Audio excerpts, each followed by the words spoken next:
Hello বন্ধুরা, আমি দুপুরের আজকে টেবিলটা শেয়ার করব। পরে আমি রান্নাটা করে দিই। আমি এখানে আলুটা একটু তেল আর দিয়ে এই পটল আর এটা ভেজেছি, সেই তেলটা দিয়েই আলুটা ভেজে নিচ্ছি। খিচুড়ির মধ্যে দেবো, ভুনা খিচুড়ি করবো, ঠিক আছে?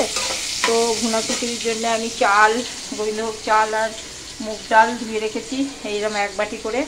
আর এই বাটি দু বাটি, যেহেতু এটা আর এটা 4 বাটি জল আমি মগে রেখে দিয়েছি মেপে।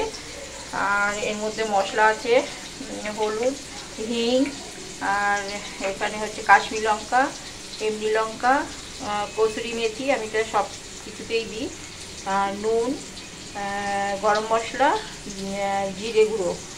আর এখানে আছে ফোড়ন, গোটা গরম মশলা, শুকনো লঙ্কা, তেজপাতা আর জিরেটা না দিলেও হয়, আমি দিলাম, গন্ধটা ভালো লাগবে। আর এইখানে হচ্ছে চিনি আরেকটু হলেও দিতে পারো, একটু মিষ্টি মিষ্টি হলে ভালো হবে। আর যেটা বলার ছিল, আমি কাজু আর কিশমিশটা আজকে দেবো না, যেহেতু আজকে শুক্রবার, তার জন্যে। আর আদাটা দেখাইনি, আদাটা দিয়ে দেবো। বাই।